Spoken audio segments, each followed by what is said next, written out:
अस्सलामुअलैकुम बिस्मिल्लाहिर्रहमानिर्रहीम। आज से हम चैप्टर 4 को स्टार्ट करेंगे। पहला इसका इंट्रोडक्टरी लेक्चर है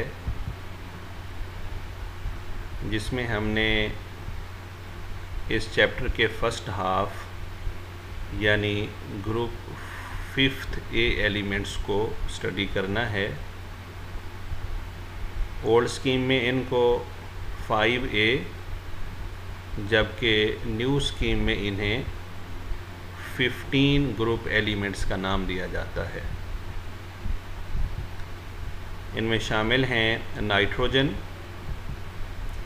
फास्फोरस, आर्सेनिक, एंटीमनी, बिस्मथ। इनके साथ साथ हम इनकी ऑक्सीडेशन स्टेट भी देखते चलें। नाइट्रोजन 3 किस्म की ऑक्सीडेशन स्टेट शो करता है, -3, +3 एंड 5-3।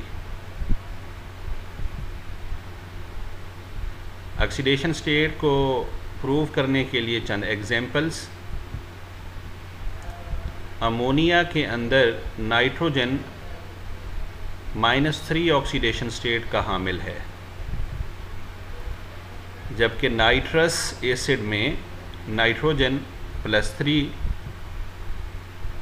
और नाइट्रिक एसिड में नाइट्रोजन +5 ऑक्सीडेशन स्टेट रखता है। इसमें एक समझने वाली बात यह है कि नाइट्रोजन +5 ऑक्सीडेशन स्टेट रखता है, बकिया एलिमेंट्स की तरह यानी फास्फोरस, आर्सेनिक, एंटीमनी और बिस्मथ ये भी +5 ऑक्सीडेशन स्टेट के हामिल हैं और नाइट्रोजन भी +5 ऑक्सीडेशन स्टेट रखता है, जैसा कि नाइट्रिक एसिड में आप मुलाहजा कर सकते हैं।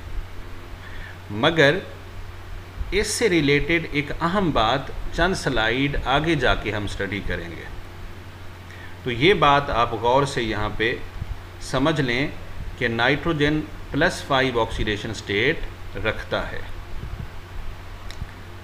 फास्फोरस की ऑक्सीडेशन स्टेट्स बिल्कुल नाइट्रोजन की तरह हैं और इनकी एग्जांपल्स फास्फीन में फास्फोरस 3-, फास्फोरस एसिड में फास्फोरस +3, जबकि फास्फोरिक एसिड में फास्फोरस +5 ऑक्सीडेशन स्टेट रखता है। आर्सेनिक में 3- ऑक्सीडेशन स्टेट नहीं होती, जबकि बकिया ऑक्सीडेशन स्टेट्स इसमें मौजूद हैं।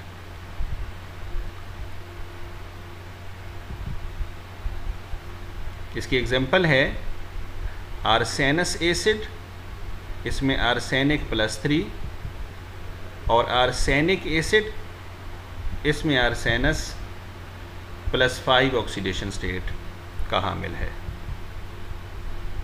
आर्सेनस की तरह एंटीमनी और बिस्मथ भी +3 और +5 ऑक्सीडेशन स्टेट्स रखती हैं, जबकि 3- ऑक्सीडेशन स्टेट्स सिर्फ नाइट्रोजन और फास्फोरस के लिए इस ग्रुप के अंदर फिक्स हैं। इनकी एग्जांपल्स भी इन्हीं की तरह हैं जो कि लेस कॉमन है। जनरल कैरेक्टरिस्टिक्स, आम खुसूसियात।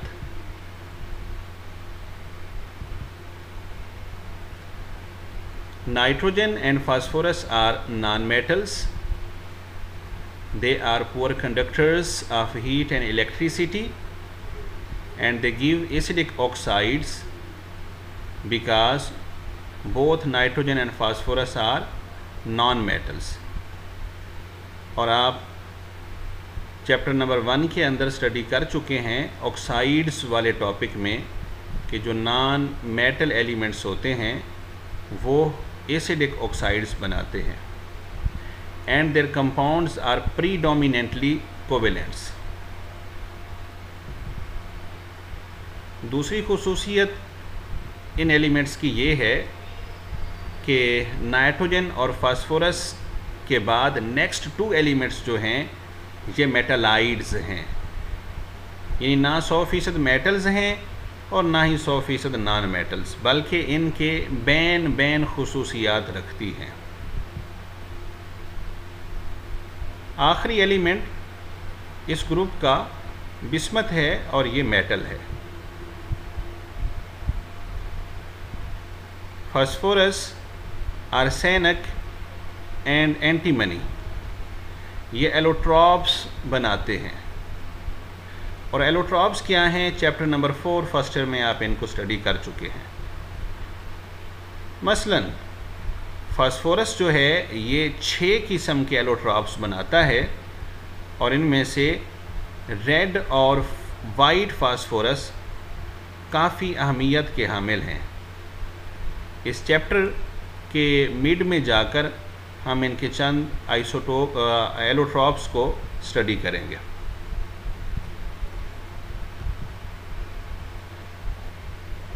आप इनका स्ट्रक्चरल डिफरेंस देख सकते हैं, वाइट फास्फोरस का, ब्लैक का और रेड का। डिटेल आगे आएगी।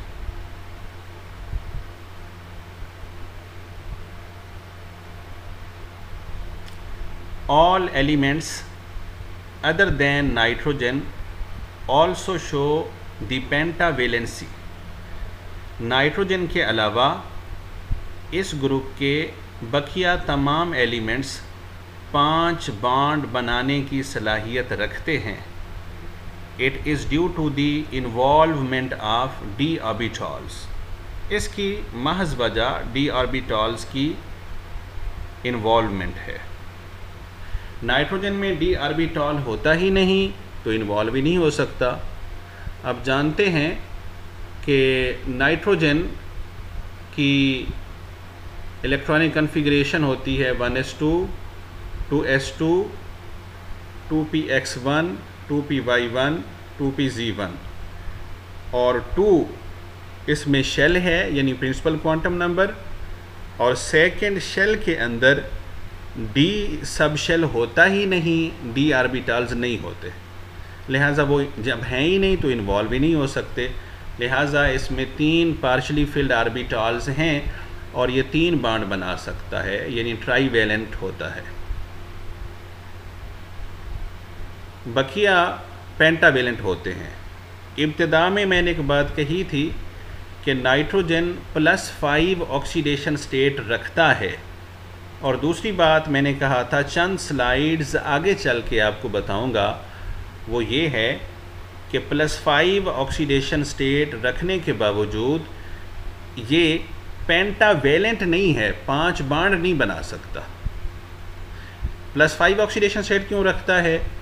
वो एज़ पर रूल जो आप लोगों ने चैप्टर नंबर 10 फर्स्ट ईयर में पढ़े हुए हैं, oxidation state nitric acid HNO3 में आप कैलकुलेट कर सकते हैं, जबकि ये बॉन्ड नहीं बना सकता। और उसकी रीज़न आपके सामने है, डी ऑर्बिटल्स ना इसमें हैं ना इन्वॉल्व हो सकते हैं। जिनके डी ऑर्बिटल्स होते हैं और इन्वॉल्व हो सकते हैं, इनमें पहली एग्जांपल है फास्फोरस की।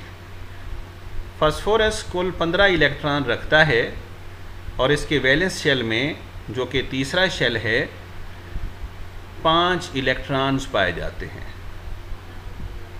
3s सब शेल फुल फिल्ड है और 3p सब शेल हाफ फिल्ड है, और 3p सब शेल के 3 ऑर्बिटल्स 3px, 3py और 3pz पार्शली फिल्ड हैं, और तीसरे शेल के अंदर एक डी सब शेल पाया जाता है जिसको 3d सब शेल कहते हैं, मगर ये एम्प्टी है फास्फोरस के अंदर। फास्फोरस 2 तरह से बॉन्ड बना सकता है। एक तो ये है कि अपना ये 3s वाला जो लोन पेयर है ये इन्वॉल्व नहीं करता बॉन्ड बनाने में, तो 3 पार्शली फिल्ड ऑर्बिटल्स हैं, लिहाजा वैलेंस बॉन्ड थ्योरी के मुताबिक ये सिर्फ 3 बॉन्ड बना सकता है। आप मुलाहजा कर सकते हैं इस डायग्राम के अंदर। ये मिड में एक एग्जाम्पल है PCl3 फास्फोरस ट्राई क्लोराइड।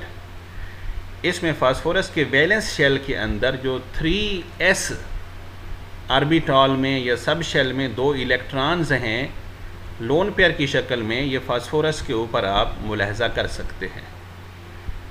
जबकि 3p सब शेल के जो 3 ऑर्बिटॉल्स थे और वो पार्शली फिल्ड थे, लिहाजा वैलेंस बॉन्ड थ्योरी को फॉलो करते हुए इसने 3 बॉन्ड्स बनाए हैं। लिहाजा यहाँ पे फास्फोरस ट्राई वैलेंट है। जब ग्राउंड स्टेट ऑक्सीडेशन स्टेट को उबे करते हुए ये बॉन्ड बनाएगा तो ट्राई वैलेंट होगा। नेक्स्ट आप कन्फिगरेशन देख सकते हैं कि एक इलेक्ट्रॉन 3s से 3d में प्रोमोट हो गया। इसका फ़ायदा ये हुआ कि अब इसके पास 5 पार्शली फिल्ड ऑर्बिटल्स हैं, एक d, एक s और 3 p के। लिहाजा कुल 5 पार्शली फिल्ड ऑर्बिटल हैं, 5 क्लोरीन के साथ ये ओवरलैप कर रहा है और आपके सामने 5 बॉन्ड ये बना रहा है। दूसरी एग्जांपल में ट्राइगोनल बाई पैरामिडल शेप आपके सामने है, फास्फोरस 5 बॉन्ड बना रहा है। तो ये यहाँ पे पेंटावेलेंट है और पेंटावेलेंट होने की महज रीज़न जो है वो d ऑर्बिटल की इन्वॉल्वमेंट है। यहाँ आपको शेप्स भी समझ आ गई, यानी कि ज्योमेट्रिक शेप्स भी आपके सामने हैं और ग्राउंड स्टेट और एक्साइटेड स्टेट की इलेक्ट्रॉनिक कन्फिगरेशन भी आप देख सकते हैं। नाइट्रोजन एंड इट्स कंपाउंड्स, क्योंकि पहला एलिमेंट है इसी से स्टार्ट लेते हैं। नाइट्रोजन फ्री स्टेट में रह सकता है, हत्ता कि हमारी हवा का 78% हिस्सा ये नाइट्रोजन पे मुश्तमिल है।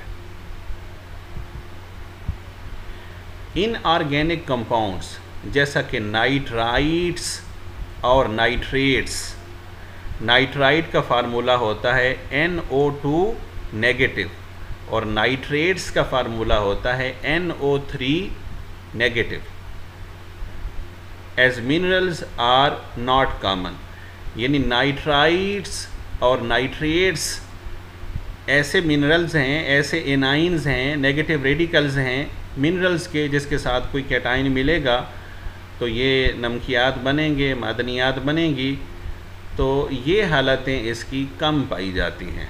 लिहाजा इन हालतों में नाइट्रोजन एग्जिस्ट तो करता है, लेकिन जब ये हालतें ही कम पाई जाती हैं तो नाइट्रोजन भी इस तरीके से कंबाइंड स्टेट में नाइट्राइड्स और नाइट्रेट्स की शक्ल में इनऑर्गेनिक कंपाउंड में पाया जाता है, मगर कम।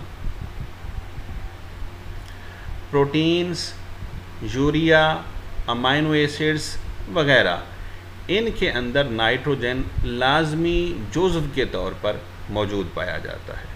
कंबाइंड स्टेट यानी अदर एलिमेंट्स के साथ मिलके ये केमिकल बॉन्ड की शक्ल में यहाँ पे पाया जाता है। ये इंट्रोडक्टरी लेक्चर था चैप्टर 4 का, आगे इंशाल्लाह इसकी डिटेल आएगी। ओके जी, अल्लाह हाफिज़।